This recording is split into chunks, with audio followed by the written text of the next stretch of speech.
हम लोगों के लिए बहुत गर्व का पल है। शुक्ला परिवार का विशेष शुक्ला जी का बेटा बहुत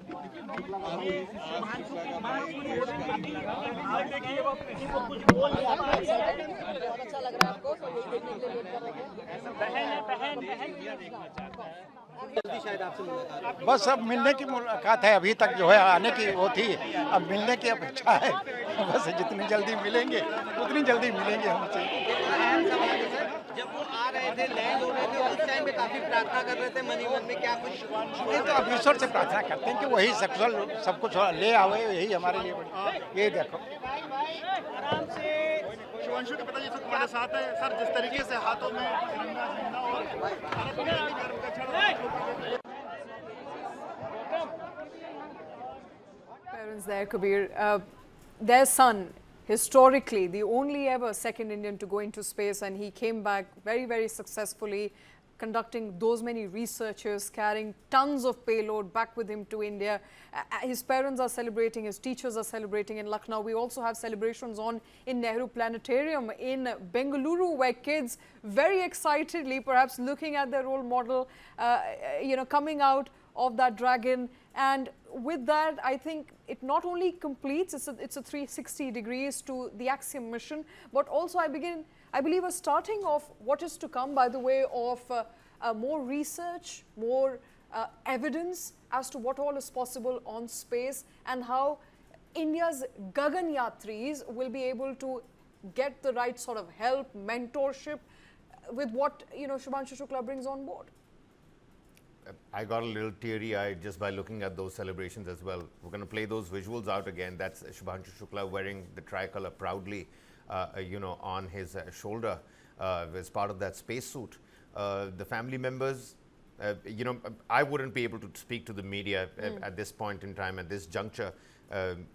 When your offspring goes to another continent to study, it's a big deal, let alone, hundreds of kilometers into the space in the lower orbit, and to make that historic journey back home, becoming the first Indian to enter the International Space Station, not just enter, carry out experiments over there, pilot the mission, and the great and huge learning curve that he's going to bring back to India's own space ambitions and space exploration bid, which, by the way, has been taking leaps and bounds with the advent of Chandrayaan-3, the rover that left the emblem on, on the soil on the moon.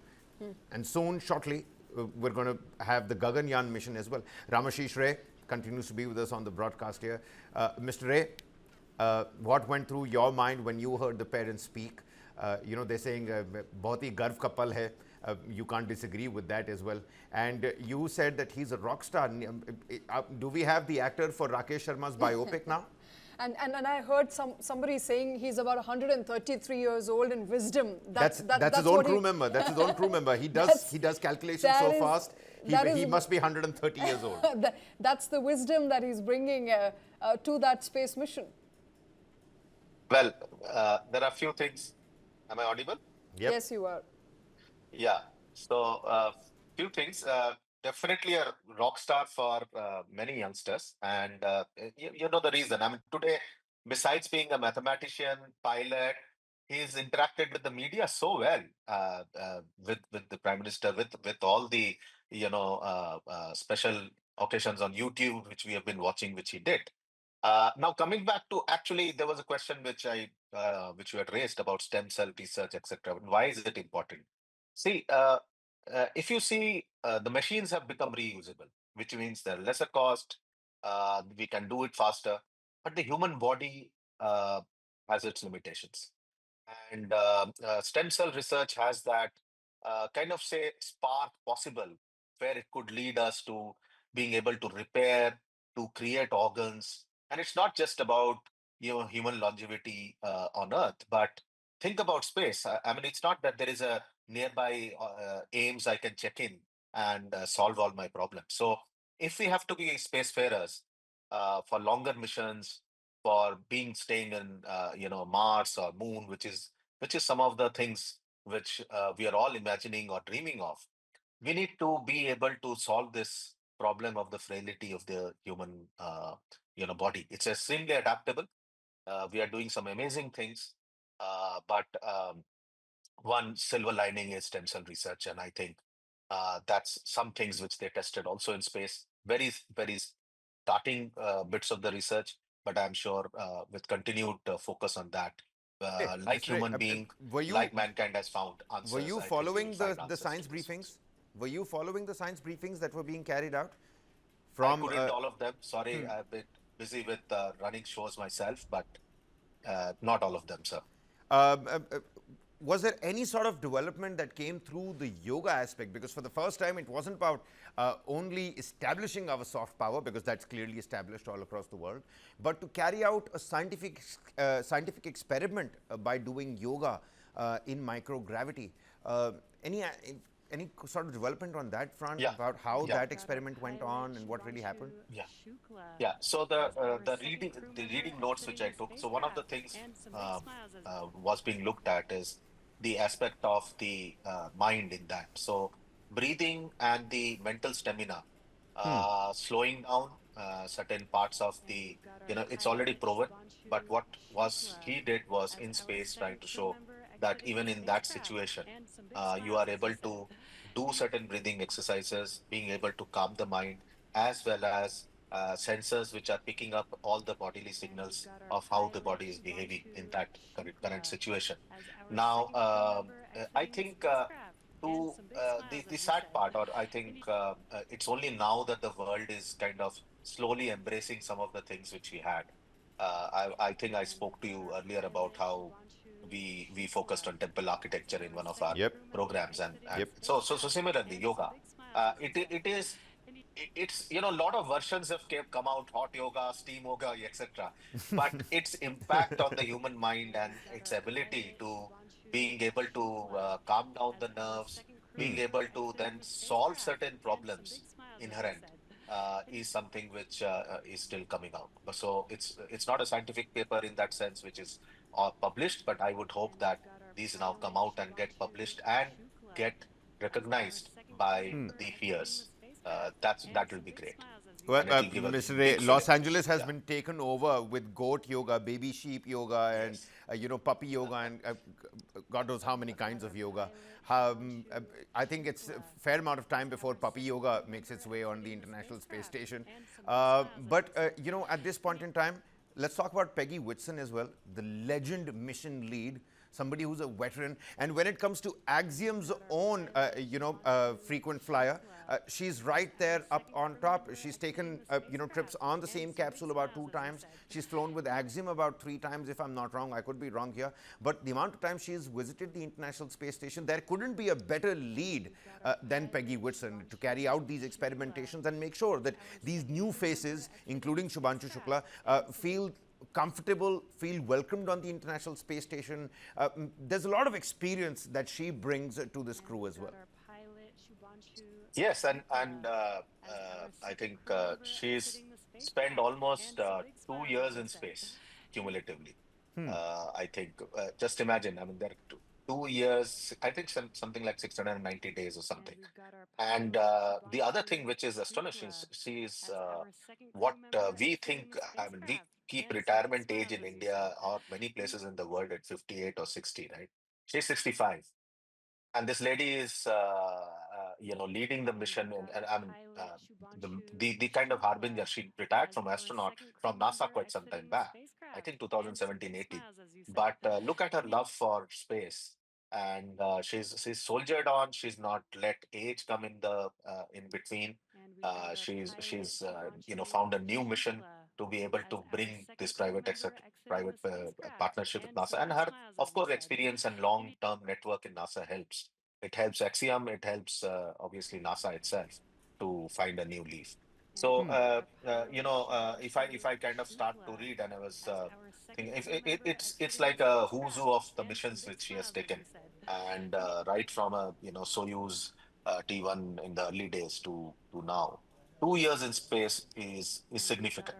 I mean, look at the learnings which he would have had. I mean, we are talking about Shaks with his 2 3 weeks, but someone who's kind of been at it for weeks and months and years. cumulatively, not single-handedly, but that's and I think one of the things which Shucks would have learned and would have picked up is having a great someone like her as a teacher. Yep. And I think you rightly pointed out. I mean, what better than someone who spent so many missions, so Exactly. many type of instruments? I would wonder what kind of conversations they would have had, if I can call them corner room coffee conversations happening on ISS, where he would have picked up her brain, right? What are the various moves? What are At the many of various those risks? occasions, Mr. Ray, at many of those occasions, he wouldn't have even asked a question. I think Peggy Whitson would have intervened and, asked him outright, I think this is what Yes. you're going through. Let me tell you, it's absolutely Yeah. fine. You don't need to be anxious about this. Better to be anxious to do this because only Yes. great things are coming your way. I had, in fact, picked up some elements to talk about, help the viewers, also make this interesting for the viewers. You know Yeah. that Peggy Whitson was on the astronaut selection committee that selected a particular astronaut called Ayers, who was already on the space station. And this astronaut, Ayers, was on the astronaut selection committee to handpick somebody else who was also on the International Space Station. So you had 3 generations of astronaut selection committee heads that were together on the International Space Station. And I was just going through how, some of those last final farewell nights must have taken place on the International Space Station, because you look at it, there is so much of learning that happens. It's a little bit of a summer camp, like a little bit of an exchange program for the elite that took place. Glad Shubhanshu Shukla could be a part of that. John Kim of the United States, another astronaut right up there, he said, "We swapped stories and marveled at how people from diverse backgrounds and nations came together to represent humanity in space. And for appetizers, we made rehydrated shrimp cocktails and crackers. Our main course featured savory chicken and beef fajitas, and the cosmonauts capped the night with a delicious cake made from sweetbread, condensed milk, and walnuts." So, hey, there can be a lavish spread on the International Space Station as well. We're going to pick Mr. Ray's brains right on the other side. Let's listen into some reactions that are also with us. Some school students that now find Shubhanshu Shukla as their role model. Of course, Shubhanshu Shukla, call sign Shuk's own proud, very proud parents. Shubhanshu Shukla's mother and father, their reactions as well. Listen in to all of it. And we've got our pilot, Shubhanshu Shukla. अब वही है, ईश्वर को धन्यवाद करते हैं, सभी लोगों का मतलब आभार प्रकट करते हैं जिन्होंने हमारे बच्चे को आशीर्वाद दिया और मिशन पूरा हुआ, उसके लिए सबको हम आभार प्रकट करते हैं और ईश्वर को धन्यवाद। धन्यवाद और साथ में आप लोगों को भी धन्यवाद जो आप लोगों ने इतना सबको दिखाया, पूरी मेहनत की, दुनिया को दिखाया कि कैसे गया और कैसे आया बेटा, मतलब पूरा आप लोगों ने दिखाया। इसके लिए आप सबको बहुत बहुत धन्यवाद। जैसा मैंने कहा कि विश्व के लिए ये गर्व का पल तो है ही है, भारत के लिए एक अद्भुत आनंद का पल कि भारत मां का एक सुपुत्र आज कामयाबी से लौटा है, एक ऐसे प्रयोग से, एक ऐसी यात्रा से जिसमें बहुत सारे ऐसे एक्सपेरिमेंट्स किए गए जो पहले कभी ना किए गए थे, लेकिन जिनका समस्त मानव जाति के लिए महत्व रहेगा। और जैसे मोदी जी हमें हमेशा सिखाते हैं वसुदेव कुटुंबकम, और साथ ही साथ हमें याद करवाते हैं कि भारत को विश्व बंधु बन करके अपनी भूमिका निभानी है।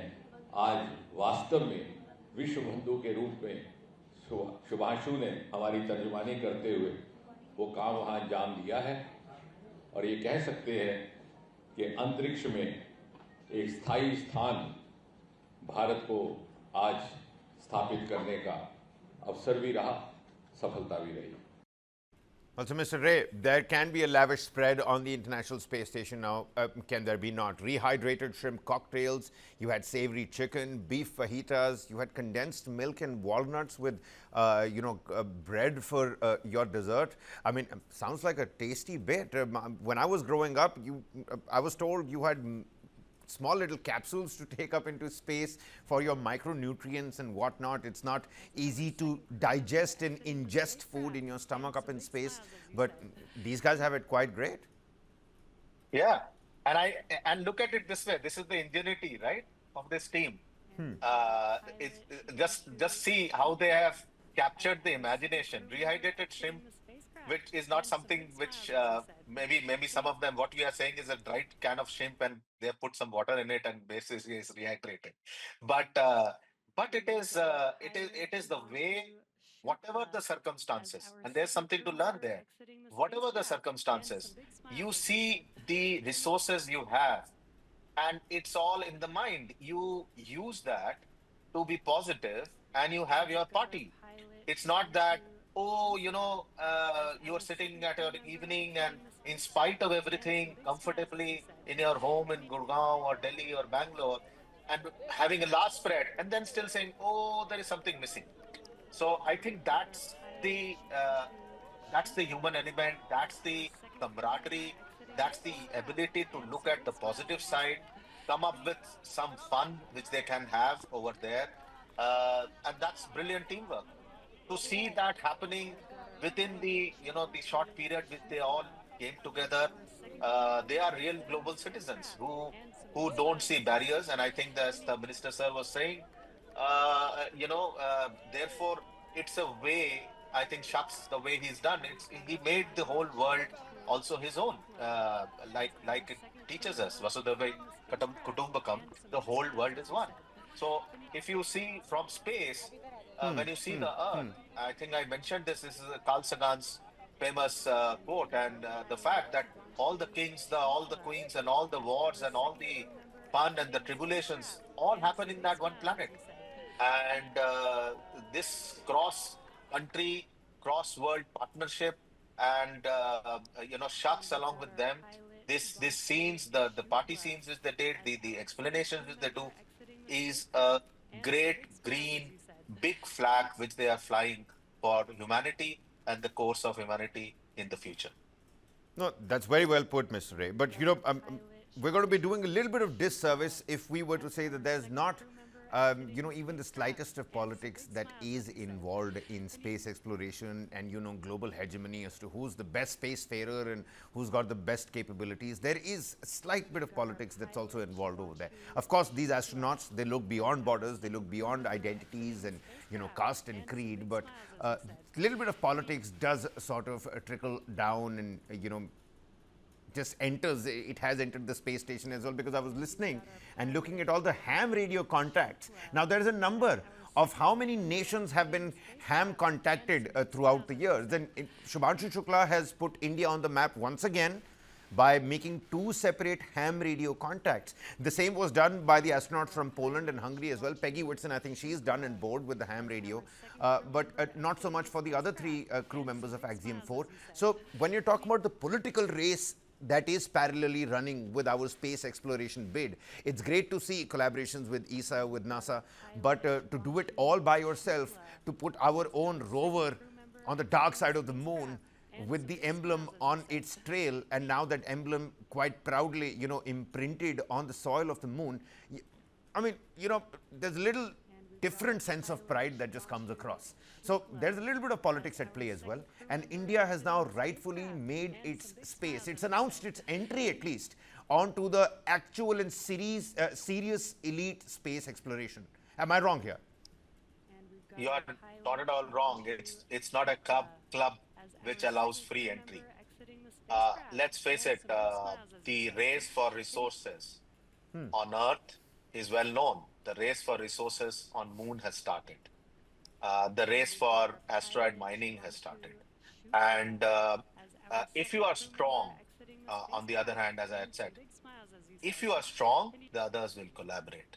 If you are weak, nobody's going to collaborate with you. Our rocket scientists, if Vikram Sarabhai Foundation had not started and all the work they had done, we wouldn't be here today invited on that table.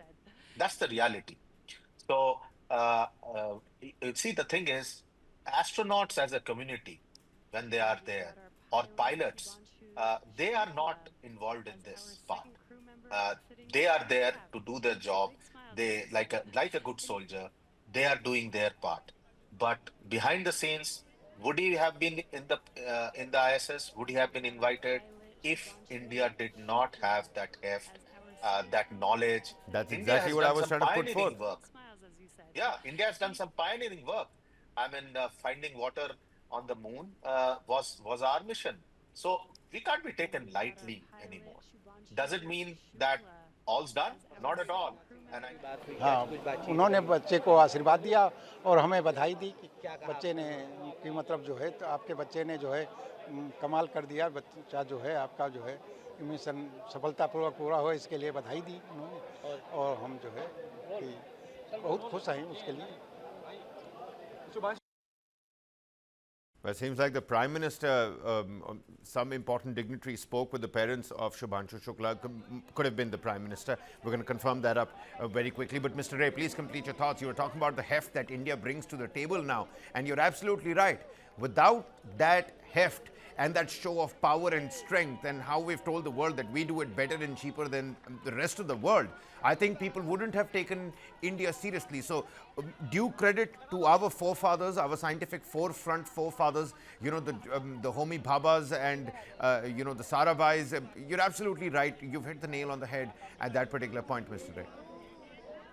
Yeah, and this is more than you know, the resources. Look at what is happening currently. While we all dream of that utopia and Carl Sagan, as I said, as a space I would say an astrophile, I would love that.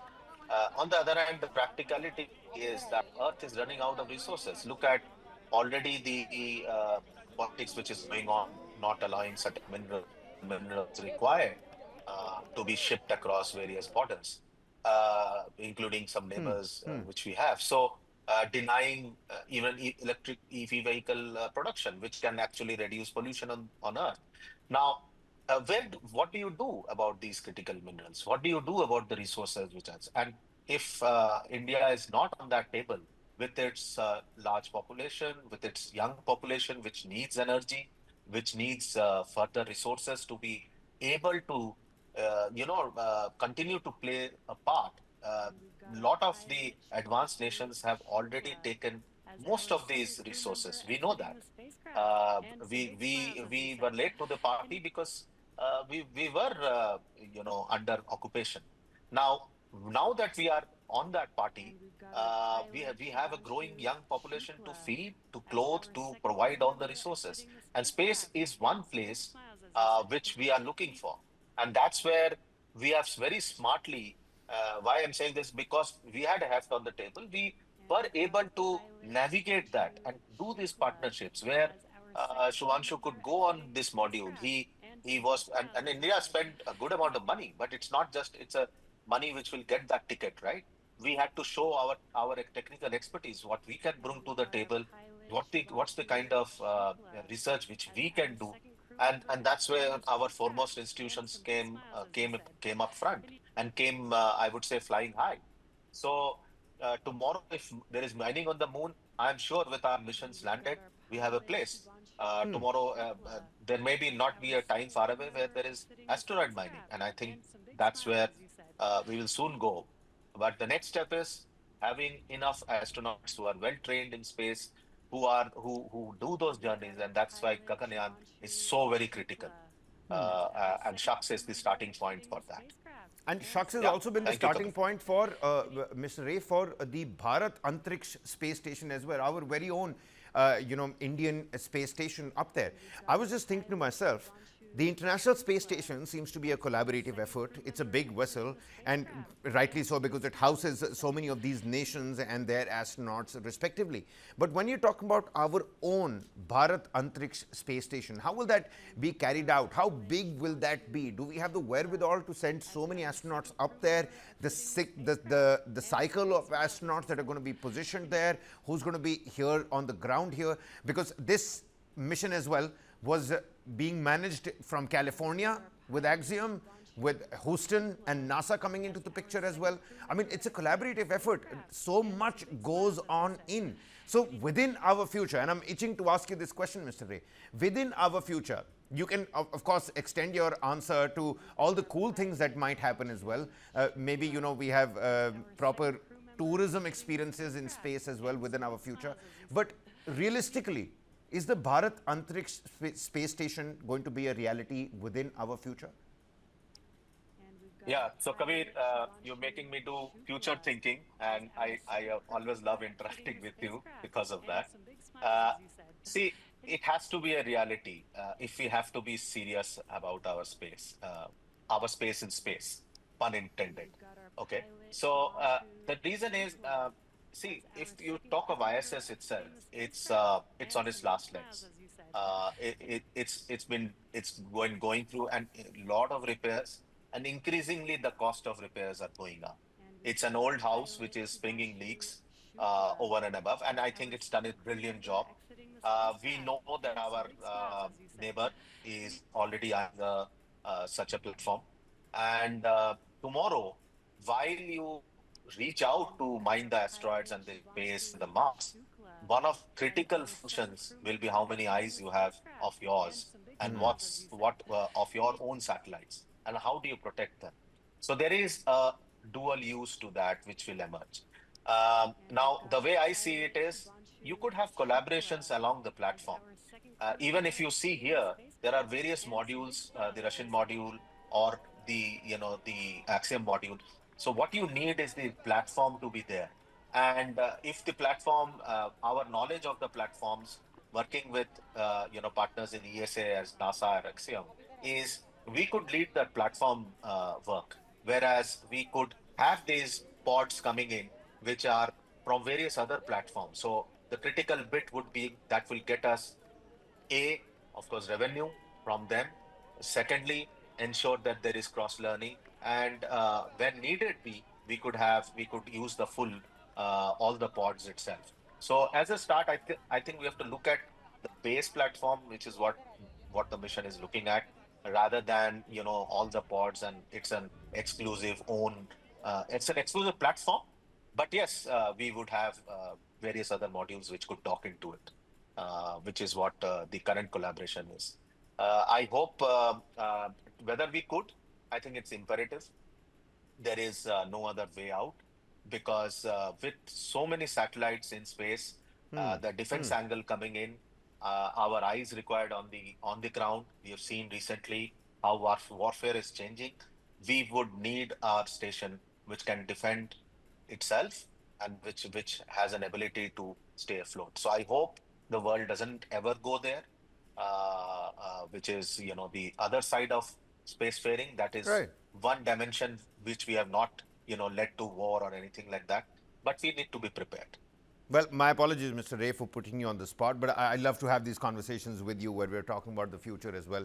And you're absolutely right. I think we're going to build a space station that is in all aspects and capacities better than the International Space Station, because there is going to be so much of learning that we have had from the do's and don'ts of the International Space Station. Joining us here on the broadcast is also Group Captain V.N. Jha, former Joint Director at DRDO, and who's an aerospace expert. I enjoy talking to Group Captain Jha always. Group Captain, we've spoken about the Chandrayaan 3 mission, Aditya L1, so much of airfare that we spoke about in air defense systems. But now we're talking about Shubhanshu Shukla, a very historic return.